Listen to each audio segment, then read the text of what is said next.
Good evening, everyone. Welcome to ET Retail. Today, we are here for a very interesting conversation on the online fashion retail market, challenges, and future trends. I have with me Drew Mossbarger, the VP of Product and Engineering, ViSenze, and Kartik Kannan, Group Product Manager at Ajio. Hello, gentlemen. Thank you for joining us. Our pleasure.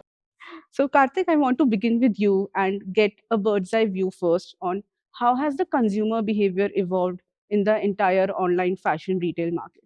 I think one thing that is very apparent is the way Indian consumers are now discovering online shopping, because pre-COVID, people like going to physical stores and spending time and then buying, dresses, looking out for discounts. Now a sale can happen whenever you want it because of technology. You decide how you want to put your promotions. Instead of doing it in a physical space, you have more scalability today.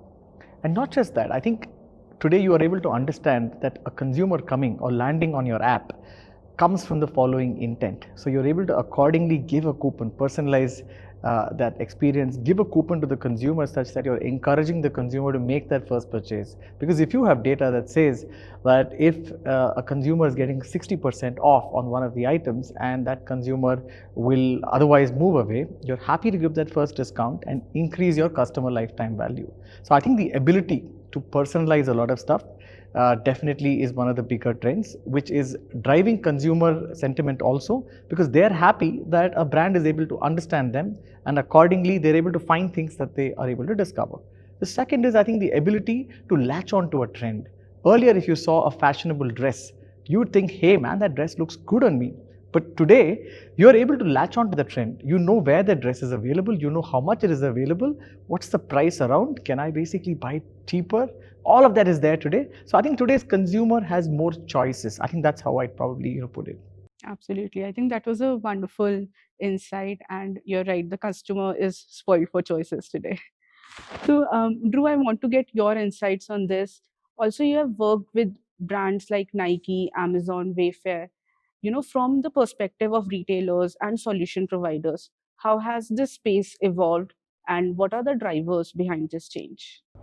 Well, there's two key things I see. One is from the consumer perspective, we're now in an age where the average consumer is spending almost 2.5 hours a day on the internet, and over 75, actually it's 80% of the time, it's on social media here in India, so they're leading the world in terms of social media consumption. And for Gen Z in particular, most of their buying decisions are being influenced by influencers and what they're seeing on social media. So the challenge for brands is how do they adapt in that and keep their styles apace and really easily help customers find the things they're being inspired to find on their own brand sites. And the other is just then in that, how do we use technology to really help accelerate that and bring that forward? Yeah, wonderful. I think social media has emerged as a really big and significant vertical trend in the entire retail segment. So, Kartik, for the entire e-commerce space in India, especially, we see that there's a large cohort of new to e-commerce and new to internet consumers. With such new set of consumers coming in, especially from tier 2 and beyond cities, how are e-commerce players or the entire industry gearing up to cater to them, and what are the pain points that exist currently? Right. I think one big pain point that exists is the concept of returns, because online shopping allows you the whole flexibility to say that, hey, if you're picking 3 items, pick 4 if you want. Instead of you going to a changing room, we'll send you everything. Zappos made it very, very famous. And we're trying to extend that customer centricity because we're in an acquisition market where we're trying to get more consumers on, latching onto the trend of getting online.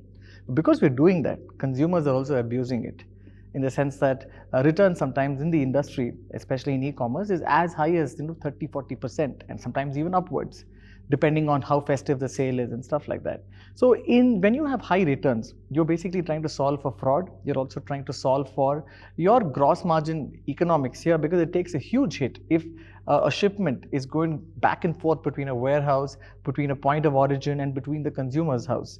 So I think return solving is a huge problem. But again, as I said, because you're in this whole phase of building the market and trying to get consumers onto your app and have something habit forming in terms of shopping, this is a problem that you're facing as a result of that. The other problem, which I think consumers are slowly picking up very well, is India as a country has so many dialects and languages Now, if I'm, let's say, searching for something which is not describable by English, because our language structure is so rich that we have ways in which we pronounce and we, get certain items. What could be veshti in Tamil could be very different in Hindi, where you call it, let's say, dhoti. Since our pronunciation systems are so different, you're looking at a very neutral way to see how can consumers or more people be added at the top of the funnel, such that you're making it very inclusive for anyone coming and discovering what they want. And I think that way, I see that in the last couple of years, Indians are slowly discovering image search. And I think that's been a very interesting driver for me to see in a country like India, where there's so many languages, how can something as neutral as that basically go solve for discovery, and as a result aid the consumer in their whole decision making in finding objects or finding fashion choices that that define them, that they want. That is a very interesting way to look at this. Drew, what would you add to this? And I mean, there's this entire, way of shopping wherein a consumer will take a screenshot from a social media platform or, of a Bollywood celebrity, and we want that particular dress. How do you see the potential of image search in the online fashion space? What's really fascinating is we're now serving billions of image search queries.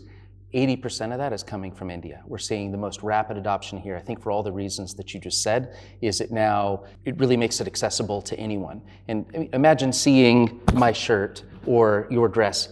For the average consumer, if they wanted exactly that, how would they describe that and actually find it? But with a picture, now there's 1,000 points being told in that picture. So it makes discovery a lot easier. But we're also discovering now, not only just in searching for that as a start or a spearfishing where hey, I want that, but maybe it's the start of your inspiration and really opening up catalogs to be browsable visually, right? So instead of having to facet or navigate on attributes, you can find products that you're like and now visually browse other products that are like that and refine. So it's really enabling the customer in a more accessible way to really find and follow themes of things that they like.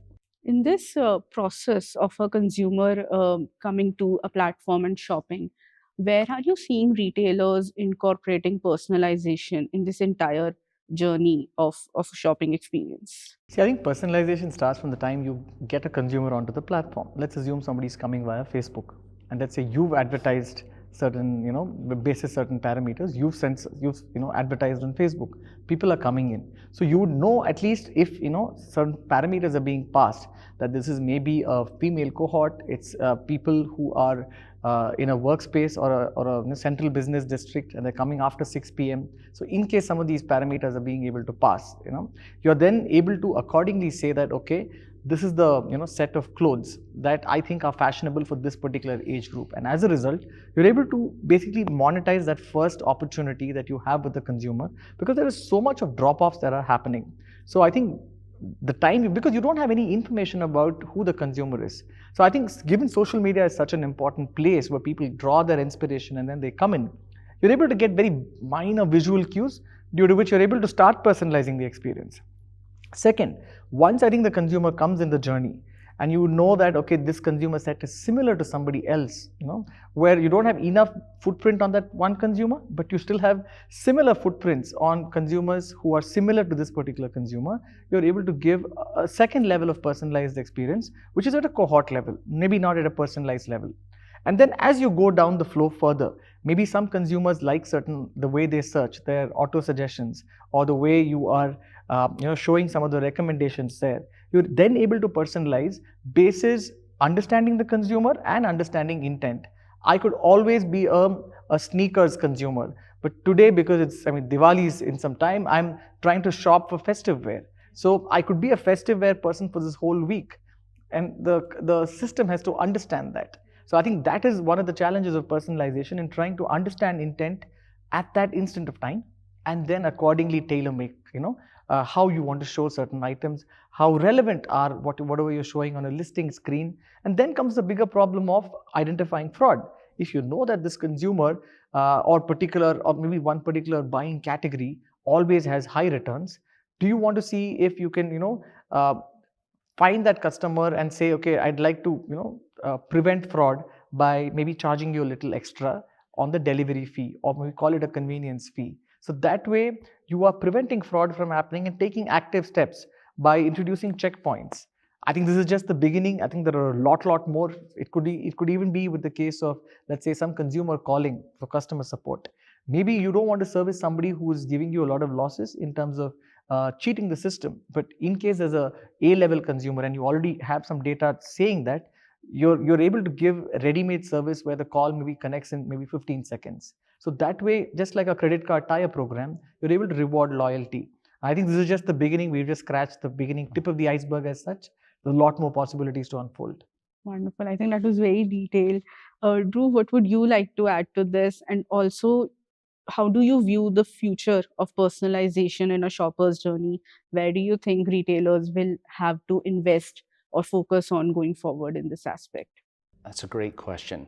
We're seeing a lot of different ways brands are going after this. From the start, just from a cohort perspective of how do we appropriately group people based on things, especially in India here on price sensitivity is one, so that you're making sure, hey, I'm really putting price point items before the consumer that really will capture their interest and make them feel like this is accessible to them, and obviously things that they're interested in. And that's, optimizing at the cohort level. But customers are also accustomed to a very personalized experience. The reason that TikTok and Instagram succeed is that they are hyper-personalized, right? And they feel known. You feel like as you're browsing those experiences that it understands the things that you like, right? And continues to learn from you. I think there's real opportunity for brands in the same way. People like to go where they feel known or understood. So the more that you can understand their fashion interests, styles, price points down to the personal level, the better. And especially as the opportunity personalization is as you have new items that come into stock or new things that you're seeing trending, how are you notifying your customer and making sure that those are hyper relevant to them and really using data to serve that purpose well, and that you're not sending irrelevant or uninteresting things to them, but that you're really taking the right signals so that it is the right message at the right time for them. But it really is around building into your platform as a brand the abilities to really hyper serve your customer and not just be. I mean, it's okay to be a commodity player, but if you're really trying to build a brand name and image and strong, as you mentioned, loyalty, right? It's that the customer feels well understood and well served. So there has to be a check between personalization and over personalization also, like you hinted at. Oh, exactly. I mean, to your point, if you overfit someone, even on price point, if they now want to shop for an occasion, some special occasion, but you're giving them discount stuff, maybe they'll buy there, but you might also be missing an opportunity to upsell them on something they'd be happier with, right? And returns is a huge thing. Using those signals in the cohort or even the item. Which items are likely to get really high return rates? So maybe we're going to bury those a little and not promote those as much, and really be dynamic in how you are. And that may be return for just dissatisfaction, feel, fit, but really leveraging data to better up. Because at the end of the day, you want to build loyalty with your customer. It's not just that I got the sale today. I want the sale tomorrow and a year from now, 6 months from now. And so the better I can use the data on the feedback I'm getting from my products to make sure that you'll be happy with what I'm selling you is really important to building that long-term value. Wonderful. Thank you. That was very insightful. Before we wrap this conversation up, I want to get a closing comment from you guys. Kartik, one future trend you believe that will have a profound impact on how the fashion retail space evolves in the future? Okay, I'm just going to be creative here, because the other day when DAL E3 got launched about I think 3-4 days back, I was just curious if I could design, you could help users design the kind of dresses that they want, saying, hey, I want a polka dot dress with a teddy bear asking for a radish or something like that. Let's say you want this kind of a theme for your child. You're able to basically say that, and you're able to print shirts on the go. As a result, you could even maybe commoditize that design and say that I made the design. So you're also creating an opportunity for users to become your co-producers in helping you sell dresses. That was just a fancy, but if I had to pick a trend, let me pick something fancy rather than picking the reality of what you'd otherwise want to solve for. No, I think this is nice. This is exciting. Thank you for that. Drew, your comment. I think especially here in India, where there's been a slower but now accelerating adoption of the online purchasing, one of the key opportunities, I think this is true globally, is how do we help customers get a better sense of as they're doing outfit building, right? How are these items going to look together? How are they going to look on me? How are they going to fit my particular body shape and form?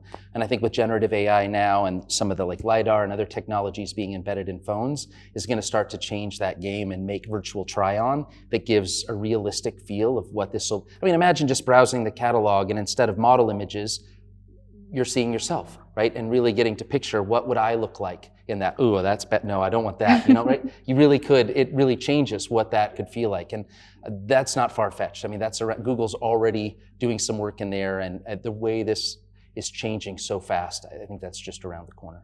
I think that will be, a game changer. And as a consumer, I'm really looking forward to that. Great. Thank you so much, guys. This was a really insightful conversation. Thank you.